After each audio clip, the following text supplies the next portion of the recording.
Good morning to all of you. आज मैं class 12 का लेसन 2 प्रतिलोम त्रिकोणमितीय फलन के बारे में कुछ डिस्कस करेंगे। तो आज सबसे पहले टॉपिक शुरू करते हैं प्रतिलोम त्रिकोणमितीय फलन यानी कि inverse trigonometric function. Inverse trigonometric function क्या होता है दोस्तों, आज हम लोग इसके बारे में जानेंगे। इसके पहले हम लोग क्लास 11 में त्रिकोणमितीय फलन के बारे में पढ़ चुके हैं, जैसे कि sine theta, cos theta, tan theta, sec theta, cosec theta और कॉट थीटा के बारे में हम लोग पढ़ चुके हैं। जस्ट उसी का अपोजिट हम लोग आज पढ़ेंगे कि प्रतिलोम त्रिकोणमितीय फलन होता क्या है। तो प्रतिलोम त्रिकोणमितीय फलन आपका कह सकते हैं यह कि किसी भी व्यंजक को यानी कि sine theta, cos theta, tan theta और इन सभी जो भी अनुपात हैं, इनको अगर हम लोग इसको हम लोग मान के रूप में व्यक्त कर दें, साइन थीटा को इनके मान के रूप में लिख सकते हैं, तो उसको हम कह सकते हैं क्या, एक यह प्रतिलोम त्रिकोणमितीय फलन है। जैसा कि अगर मान लेते हैं y बराबर साइन थीटा है, तो अगर इनके कोणों को हम लोग इनके वैल्यू, इनकी न्यूमेरिकल वैल्यू यानी कि आंकिक मान के रूप में अगर लिख सकते हैं, तो इनको कह सकते हैं कि ये क्या है, ये इसका इनवर्स ट्रिग्नोमेट्रिक फंक्शन है। अर्थात ये जो कोण है इनके दिए गए मान के रूप में लिख लिए हम लोगों ने। जैसे कि मान लीजिए साइन 30 अंश है, साइन 30 अंश का मान कितना होता है, 1/2 होता है। ठीक, 1/2 हो गया आपका। यानी कि इस कोण को उस न्यूमेरिकल वैल्यू के फॉर्म में अगर लिख सकते हैं, तो हम उसको कह सकते हैं क्या, वो sine inverse 1/2। This is the inverse trigonometric function. मतलब किसी भी दिए गए फंक्शन को उसके इनवर्स के रूप में लिख दें अगर, या फिर उनकी देखिए आप डेफिनेशन लिखा गया प्रतिलोम त्रिकोणमितीय फलन। प्रतिलोम त्रिकोणमितीय फलन का मतलब वृत्तीय फलन भी इसको कहते हैं, सर्कुलर फंक्शन भी इसको कहते हैं। वह त्रिकोणमितीय व्यंजक है, वह ट्रिग्नोमेट्रिक व्यंजक है जो किसी कोण को उसके मान के रूप में व्यक्त कर सकता है, जो किसी भी कोण को उसके मान के रूप में व्यक्त कर सकता है। जैसे कि 30 अंश को क्या लिखा गया है, 30 अंश का साइन में वैल्यू कितना होता है, 1/2 होता है। यानी 30 अंश को ऐसा यह व्यंजक है साइन इनवर्स जो इसके मान में व्यक्त कर दिया है। ठीक, यानी कि अगर हम लोग कह सकते हैं साइन 45 अंश, साइन 45 अगर लेते हैं, इसकी वैल्यू कितनी है, 1/√2 होती है। तो 45 अंश के मान को ये जो है साइन इनवर्स व्यक्त कर रहा है। ठीक, 45 अंश के मान को ये व्यंजक कौन है, साइन इनवर्स है। यहाँ पे टेन इनवर्स भी आ सकता है, ये न्यूमेरिकल वैल्यू चेंज हो जाएगी। कॉट इनवर्स भी हो सकता है, न्यूमेरिकल वैल्यू चेंज हो जाएगी। ये तो आपका क्या हो गया, ट्रिग्नोमेट्रिक फंक्शन हो गया। अब आते हैं इसके अलग अलग टाइप है, जैसे साइन इनवर्स है, कॉस इनवर्स है, टेन इनवर्स है, कॉट इनवर्स है, सेक इनवर्स और कोसेक इनवर्स।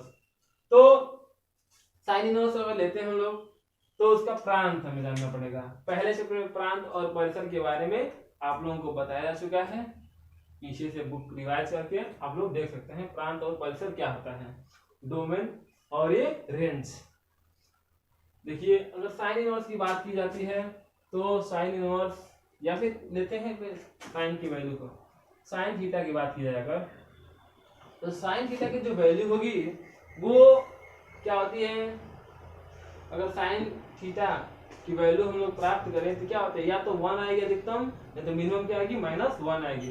यानी कि जो साइन थीटा की जो वैल्यू होती है -1 और 1 के बीच में क्या होती है, वैरी करती रहती है, न कि 2 कभी नहीं होती है, न ही -2 होती है। यानी कि इसके और इसके बीच में ही इसकी वैल्यू होती है।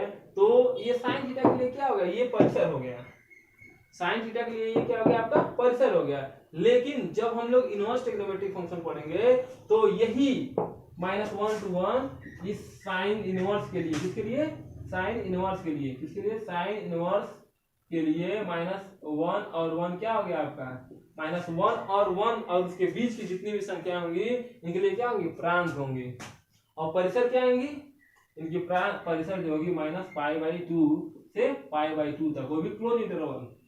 क्लोज इंटरवल का मतलब क्या होता है, क्लोज इंटरवल का मतलब आपका ये होता है कि क्लोज मीन्स कोई भी वैल्यू आएगी, मतलब ये भी हो सकता है और ये भी हो सकता है, और इनके बीच जितनी भी संख्या होंगी वो सभी संख्या हो सकती है। क्लोज का मतलब ये होता है। अगर वही ओपन है तो ओपन है, इन दोनों को छोड़ करके इनके बीच जो भी संख्या आएंगी उनको हम लोग लेंगे।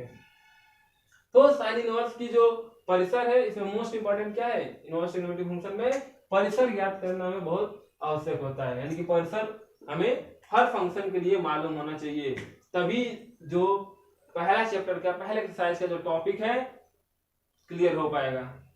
इसलिए साइन इनवर्स का जो परिसर है क्या है, क्लोज इंटरवल, यानी कि बंद श्रृंखला, विपरीत श्रृंखला जिसे कहते हैं हिंदी में, यानी कि close interval minus pi by 2 से पाई बाई 2 तक। यानी साइन इनवर्स का जो परिसर है क्या है, माइनस पाई बाई 2 से पाई बाई 2 तक। यानी कि परिसर को हम लोग क्या कहते हैं, प्रिंसिपल वैल्यू कहते हैं, या फिर मुख्य मान शाखा कहते हैं। प्रिंसिपल वैल्यू ब्रांच कहते हैं, परिसर क्या कहते हैं, प्रिंसिपल वैल्यू ब्रांच, यानी कि मुख्य मान, प्रिंसिपल वैल्यू मतलब मुख्य मान शाखा कहते हैं। मुख्य मान शाखा का मतलब ये होता है किसी भी इनवर्स फंक्शन का अगर हमको मुख्य मान निकालना है तो हमें ये परिसर इसका मालूम होना अति आवश्यक होता है। यानी कि जो प्रिंसिपल वैल्यू होगा इन्हीं संख्याओं के बीच या यही संख्याएं होंगी। यानी अगर हमें साइन इनवर्स का प्रिंसिपल वैल्यू निकालना होगा तो हमें क्या मालूम होना चाहिए, इसका परिसर ज्ञात होना अति आवश्यक है। यानी कि इसका परिसर क्या होगा, माइनस पाई बाई 2 से पाई बाई 2 तक होगी क्लोज इंटरवल। इसी प्रकार से कास इनवर्स का, तो कास इनवर्स का देखते हैं, कास इनवर्स का क्या दिख रहा है आपका परिसर, क्लोज इंटरवल 0 टू पाई, यानी क्या है 0 टू पाई, 0 टू पाई होता है इसका। इसका भी क्या है, प्रांत वही है जो साइन इनवर्स का है। इसलिए आपको इन सब परिसर को याद करना अति आवश्यक है, और इसलिए इस परिसर को हमने पहले ही लिख दिया है बोर्ड पे, आप लोग आसानी से इसे याद कर लें। उसके बाद से हम लोग क्या करते हैं, पहले क्वेश्चन पे चलते हैं। यानी कि पहले क्वेश्चन में क्या है, दिए गए क्वेश्चंस का क्या करना है, हमें उनकी मुख्य मान निकालना है, प्रिंसिपल वैल्यू फाइंड आउट करना है पहले एक्सरसाइज में। यानी कि अगर हमें cos इनवर्स √3/2 का निकालना हो प्रिंसिपल वैल्यू, तो सबसे पहले हम लोग क्या करेंगे, ये 0 टू पाई बाई 2 हमें 0 टू पाई हमें मालूम होना चाहिए। इसी प्रकार से tan इनवर्स का प्रिंसिपल परिसर क्या होगा, माइनस पाई बाई 2 से पाई बाई 2, यानी कि बिटवीन में है, not close interval, this is open interval. Inverse के लिए क्या है, साइन का जो होता है वही tan का भी होता है, लेकिन क्या होता है ओपन होता है, और कास का जो होता है वही काट का भी होता है, लेकिन क्या है ओपन है। याद रखिए, साइन का जो वही tan का है लेकिन ओपन है, कास का जो वही क्या है काट इनवर्स का है। यानी क्या है, दोनों एक दूसरे के अपोजिट हैं, आप चाहें तो आसानी से याद कर सकते हैं। उसी प्रकार से हम कह सकते हैं कोसेक इनवर्स और सेक इनवर्स। कोसेक इनवर्स का क्या होता है, माइनस 0 हटा दिया गया, यानी कि क्लोज इंटरवल है ये भी, केवल ओपन कौन है, tan और cot। ओपन कौन है, tan और cot है, tan इनवर्स और cot इनवर्स क्या है आपका ओपन है, और सभी क्या है क्लोज इंटरवल है। यहाँ पे 0 माइनस होने का मतलब हुआ ये कि इनके बीच अगर 0 आता है कोसेक इनवर्स का तो उसको नहीं लेंगे, उसको छोड़ करके जो भी आएगा उसको हम लोग ले सकते हैं, पाई बाई 2 ले सकते हैं, माइनस पाई बाई 2 ले सकते हैं, माइनस पाई बाई 3 ले सकते हैं। यानी कि इनके बीच कुछ भी ले सकते हैं, लेकिन 0 को नहीं ले सकते हैं। इसी प्रकार से सेक का है, पाई बाई 2 को डिलीट कर देंगे, जो भी क्या है, जो आपका कॉस का उसमें से पाई बाई 2 डिलीट कर देंगे, या फिर जो साइन का उसमें से माइनस 0 डिलीट कर देंगे, क्या कोसेक हो जाएगा। यानी कि आप दो केवल याद कर लें, साइन इनवर्स और काट इनवर्स, तो आप सभी को याद कर सकते हैं। देखिए कैसे, अगर साइन इनवर्स ये है, इसमें से 0 को डिलीट कीजिए, कोसेक इनवर्स हो जाएगा, इसको ओपन कर दीजिए, tan हो जाएगा। ठीक, अब आते हैं कॉस इनवर्स पे। कॉस इनवर्स से जानते हैं क्लोज है, इसमें से पाई बाई 2 को डिलीट कर दीजिए, यानी पाई बाई 2 को हटा दीजिए, ये क्या हो गया, सेक का हो गया। ठीक, अब उसमें से उसको ओपन कर दीजिए, कॉट इनवर्स हो जाएगा। यानी कि याद करने का बहुत ही आसान तरीका है, केवल हमें अगर दो ही याद हो, केवल साइन इनवर्स कॉस इनवर्स, तो हम लोग अन्य सभी क्या परिसर ज्ञात कर सकते हैं, आसानी से हम लोग इसको लर्न कर सकते हैं। अब आते हैं पहले क्वेश्चंस पे।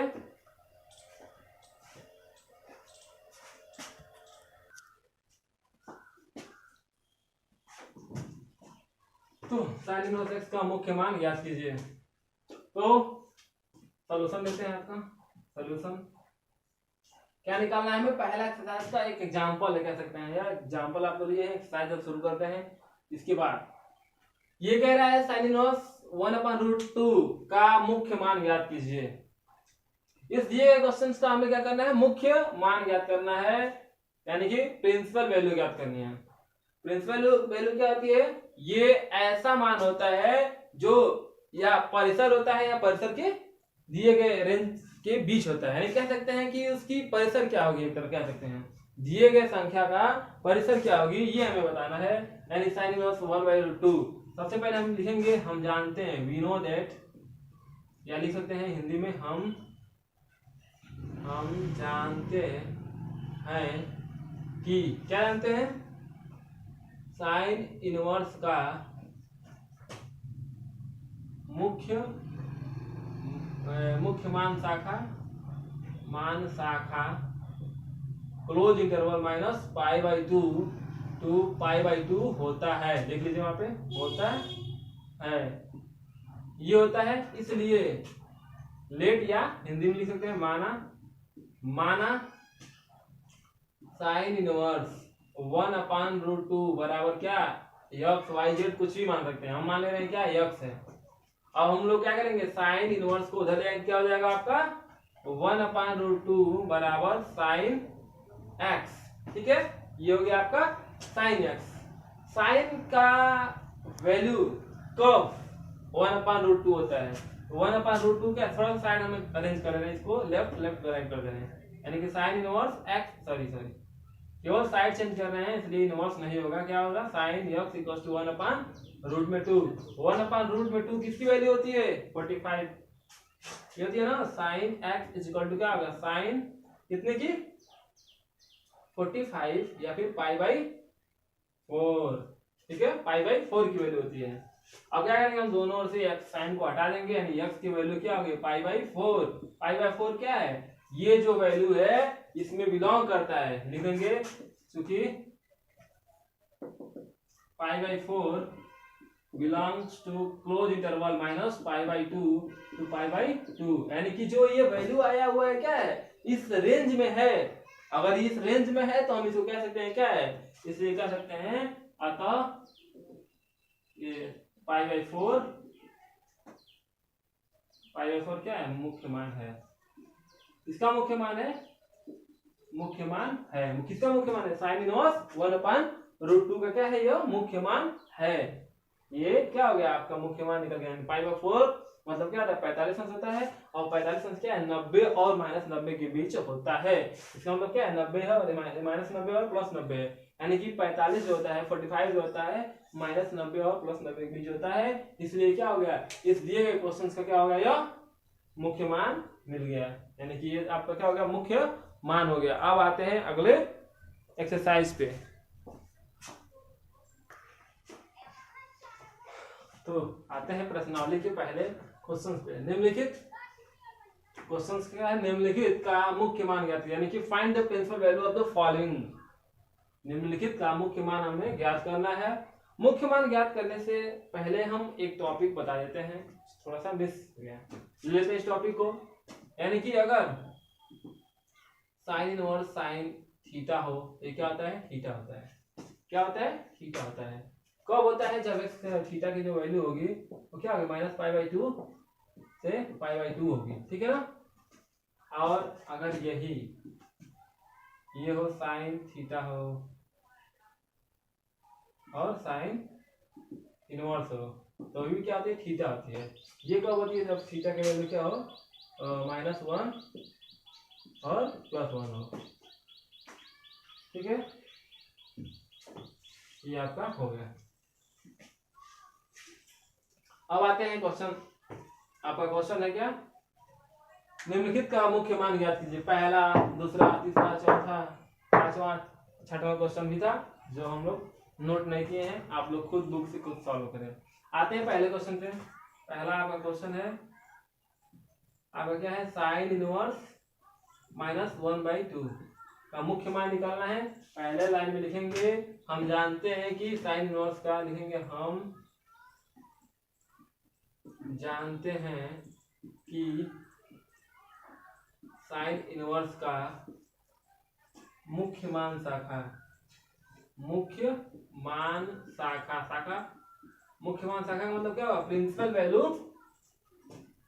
ब्रांच सॉरी, कितना होता है -π/2 से π/2 होता है, यानी कि -90 से +90 होता है, इनके बीच में भी हो सकता है। तो मान लेंगे let sin inverse -1/2 is equal to x, y, z, theta, anything we can take any value, you are free. First of all we will select, क्या करेंगे अब sin इनवर्स को उधर हम लोग ले जाएंगे, यानी -1/2 is equal to sin x। अब हम क्या करेंगे, साइन को चेंज कर देंगे, sin x बराबर -1/2।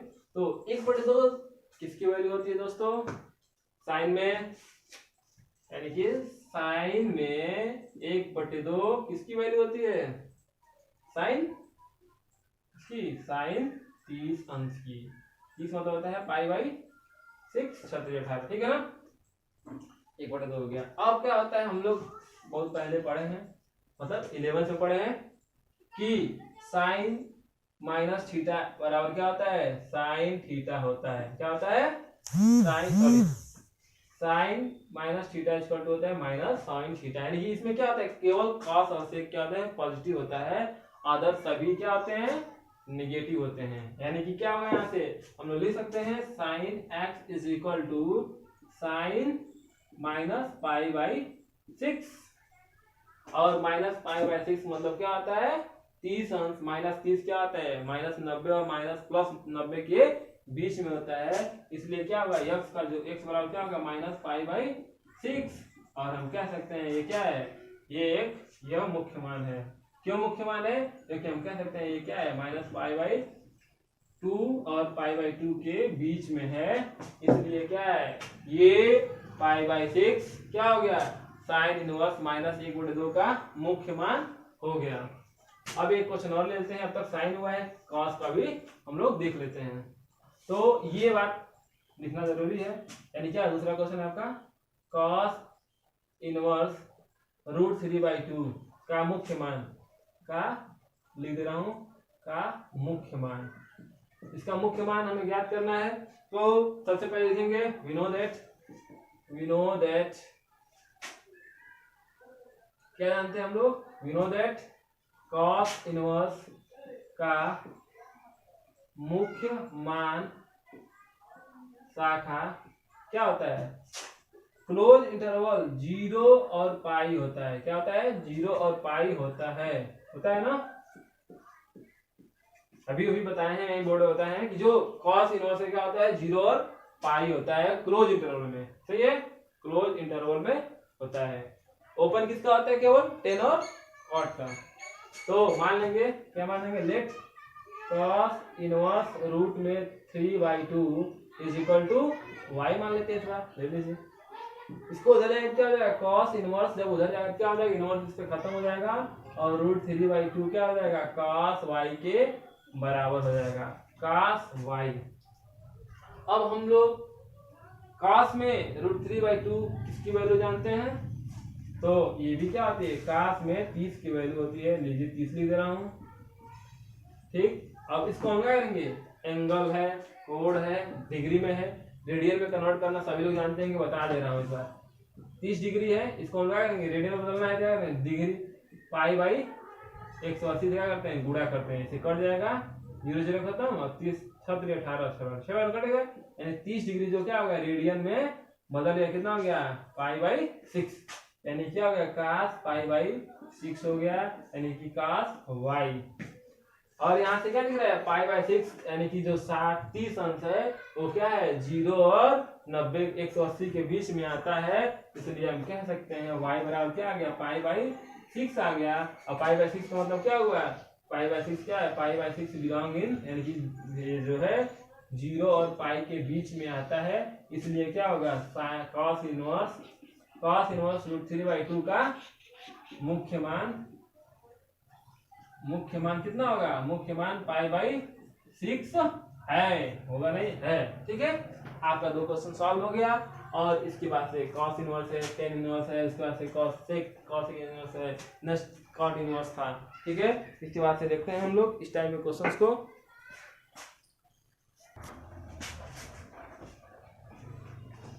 तो आइए एक क्वेश्चन 10 का भी देख लेते हैं। क्वेश्चन नंबर 4 क्या है आपका? क्वेश्चन नंबर 4 आपका है 10 इनवर्स माइनस में √3। क्या करना है हमको? मुख्य मान ज्ञात करना है। मुख्य मान ज्ञात कीजिए। हाँ, मुख्य मान ज्ञात करना है हमें। तो हम लोग जानते हैं 10 इनवर्स में क्या होता है, साइन का जस्ट अपोजिट मतलब केवल ओपन कर दीजिए। यानी क्या होता है, हम लोग साइन का जाने हैं -π/2 क्लोज था और ये π/2। अब क्या करेंगे, 10 इनवर्स है तो क्या कर देंगे हम लोग, ओपन कर देंगे। क्या कर देंगे, यानी ये -π/2 to π/2, this is open interval. That means that ये यानी कि 10 इनवर्स के लिए न ही -π/2 होगा न ही +π/2 होगा, बस इतना ही फर्क है। तो आते हैं, लिख देंगे हम जानते हैं कि 10 इनवर्स का मुख्य मान शाखा कितना होता है, ओपन इंटरवल -π/2 to π/2। ठीक, ये है ओपन इंटरवल, याद रखिएगा ओपन है। ठीक, तो मान लेंगे माना, यानी लेट 10 इनवर्स माइनस में √3 इक्वल टू क्या हो जाएगा, लेट अस y मान लेते हैं, क्या y है। अब आते हैं 10 को इनवर्स को उधर जब लेके जाएंगे तो क्या हो जाएगा, एंगल में कन्वर्ट हो जाएगा, यानी कि -√3 इक्वल टू 10y। जैसा कि हम लोग जानते हैं √3 किसकी वैल्यू होती है, 10 60 की वैल्यू होती है, यानी कि माइनस में 10 60 आंसर हो गया आपका, यानी कि 10y। दैट इज चेंज कर लेते हैं, क्या चेंज करना, अभी हम पढ़े हम लोग क्या 10 - theta is equal to -10 theta. अभी मतलब क्या है, क्लास 11 में, यानी ये क्लास 11 में हम लोग पढ़ चुके हैं इन सभी फार्मूलोस के बारे में। इसलिए आप लोग इस चैप्टर को पढ़ने से पहले सबसे पहले क्लास 11 के सभी फार्मूलों को क्या कर लें, रिवाइज कर लें, क्योंकि इस चैप्टर में उन फार्मूलों का ही यूज हो रहा है। देख सकते हैं आप लोग, ये फार्मूला यूज हुआ, ये फार्मूला यूज हो रहा है आपका, अभी 90 + थीटा यूज होगा, 90 - थीटा यूज होगा, अभी एंगल का यूज होगा, जैसे कि यहाँ पे यूज हुआ है। आपको ट्रिग्नोमेट्रिक रेशियोज का क्या करना चाहिए, सभी एंगल्स के वैल्यू को याद कर लेना चाहिए। 60 की वैल्यू कितनी है, that can be written π/3 10y। अब क्या अभी देखे हैं, माइनस यहाँ रख देंगे। अब क्या होगा, दोनों π/3 क्या है, इसमें बिलोंग करता है, किसमें, इसमें है ना, इसलिए y इक्वल क्या होगा, -π/3 belong in open interval -π/2 to π/2 लिख सकते हैं। इसलिए 10 इनवर्स -√3 का मुख्य मान क्या होगा, मुख्य मान आपका क्या होगा दोस्तों, मुख्य मान -π/3